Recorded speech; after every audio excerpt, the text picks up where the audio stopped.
I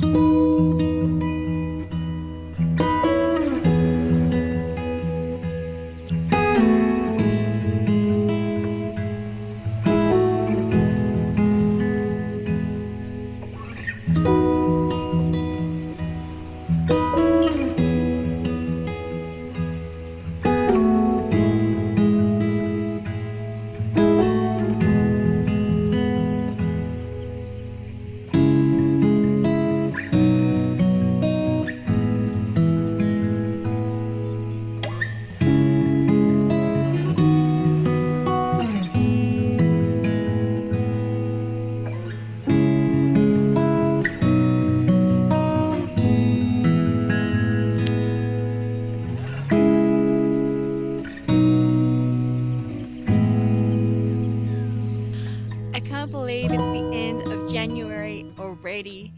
So this morning I'm going to recap our month.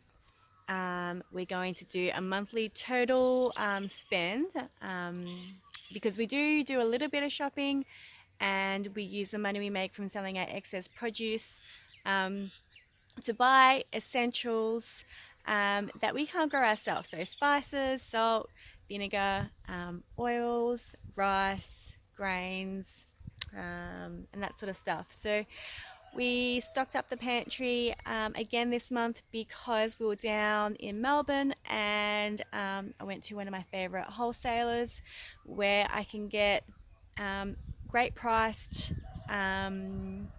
bulk foods.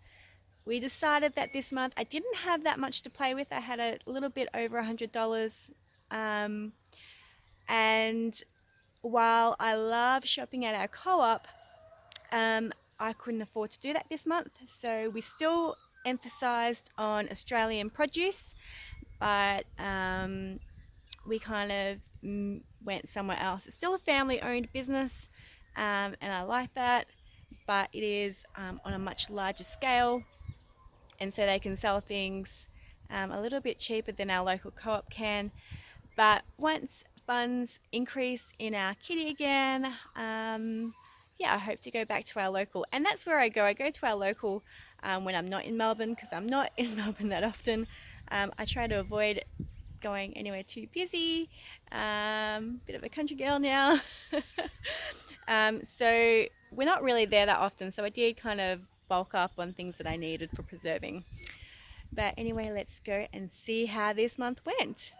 Paul sold 40 of these Tagasaski plants, and we include this in our grow fund because we actually forage the seeds locally and then we grow these seedlings out.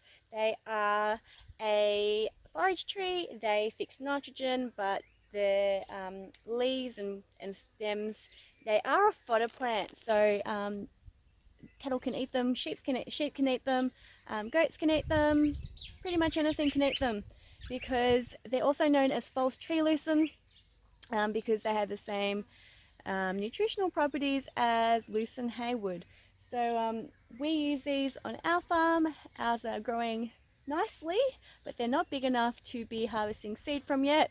But hopefully soon we can do that. That is the plan.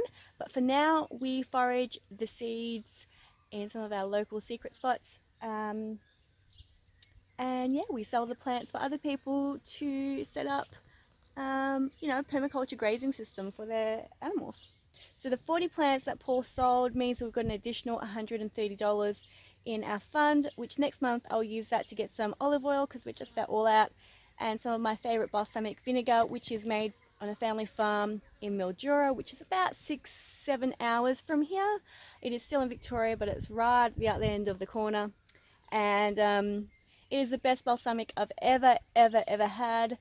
It is made traditionally, so it's not red wine vinegar with some sugar in it. It is proper balsamic vinegar aged in oak barrels, and it is delicious. And at this time of the year, now that we're slowly getting tomatoes trickling in, it is an essential ingredient in my cupboard. It really is. So I've popped into Aldi today to buy some more sugar because I'm all out with all the preserving that I've been doing.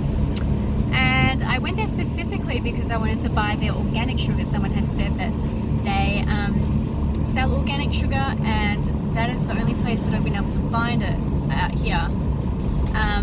And while they had some, it was in plastic, which I was a bit like, do we really need to put sugar in plastic, considering the non-organic sugar is in paper? I think it is plastic lined, but there's not as much plastic in it.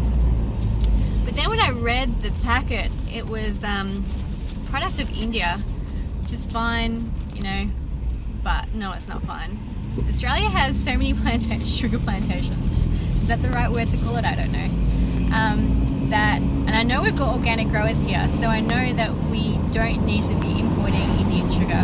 We've come to Melbourne to run some errands, and while we're here, I'm going to my favourite store. They are called Hindustan Imports, and if you're in Melbourne, I highly recommend that you visit them. They have very well priced spices and whole foods and the like, so I'm going to pop in there and stock up because I am running out of a few things. I've got about $85 left in the kitty to spend. I sold some garlic, so that's boosted that up a bit. I did pop into Aldi and I got some apple cider vinegar. I got 2 bottles, 2 500ml bottles for $3.29 each. So I bought that a week ago, and now I'm going to get some other things to keep making beetroot pickles and a few other bits and pieces. Yes.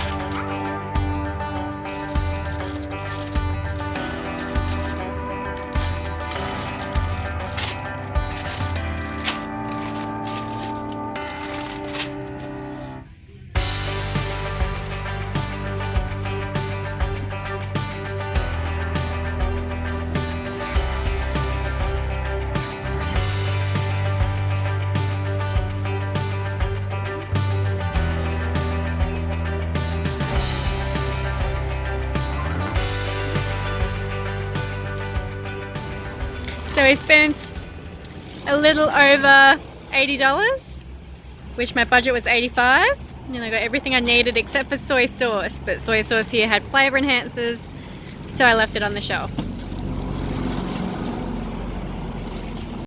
So that means that this month I spent $104.60 on food.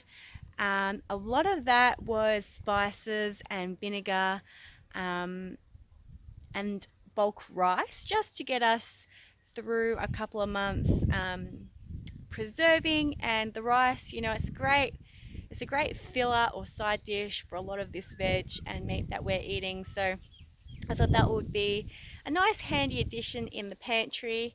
I did decide to not go organic only because rice was costing us about $9 a kilo, and that was just out of our budget this month. So instead I bought a 5 kilo bag of Australian rice, which I thought was a pretty fair trade-off, because with this challenge, the most important thing to us is to eat Australian produce where we can. There are some things that you just can't get Australian grown, and that's fine. We will look at organic overseas imports. Things like coconut oil. I think I really struggle to find an Australian source of that, but if you do know any, please drop a link below, because I'm more than interested in supporting them. But yeah, there are a few things like, you know, there are spices that you just can't grow in Australia. But if there is an alternative, Australian alternative, we will be on it. So that means we have $133.55 left in the kitty for next month. I don't envision spending that all unless I need something to preserve with. I know I will need the olive oil and the balsamic, but maybe I need some more vinegar and sugar and stuff like that to preserve. We did a little bit of foraging this month, not as much as I wanted to, and I hope to do a little bit more next month. Next month we'll be having roadside apples ready for the picking. Blackberries are just starting to come on. Hopefully there's still some currants on the bushes. They're a native prickly currant and they are edible. They're not as delicious as a an English currant, but I reckon I could make some jam with some native currants. But we did get a heap of cherry plums or Mirabelle plums. I think the Mirabelle ones are the yellow ones and the cherry plums are the red ones. We got a heap of those and I made some jam with it. I burnt a lot of the jam. For some reason, the couple of times I tried to make this jam, it would just catch and burn on the bottom. I probably wasn't giving it enough attention, but I still salvaged the burny ones. So we do have some jars of jam. These ones are not burny jam.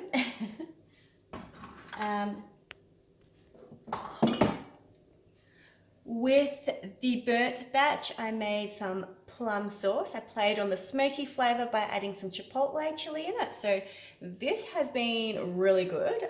Everyone really enjoys eating that. And on a not so burny batch, it didn't really taste burny at all, but it was a little bit runny. So I strained off the liquid and I kept the solids and I put that in with jam. And I made Worcestershire sauce. This is really, really, really good. I will have to put up a video on how I made this. I've got about 4 jars, but I think I'll be making another 4 to 8 jars because come winter I'll be using that in stews just to add a bit of depth of flavor. And because I cannot find a soy sauce without a whole lot of added ingredients like flavor enhancer, I've been using that instead of soy sauce and it's worked beautifully. We had a Thai dinner party yesterday and I used the Worcestershire sauce instead of soy sauce and I'm really happy with it. So I will need to make some more to get us through until next plum season, but really, really, really happy with the Worcestershire sauce. We've just been foraging these cherry plums off the side of the road after swimming lessons today and they're really yummy, so I'm going to get some more tomorrow I think once it dries up because I'm saturated and I'm going to make some jam with them. So these are the cherry plum trees on the side of the road. Very cool. I love foraging for food.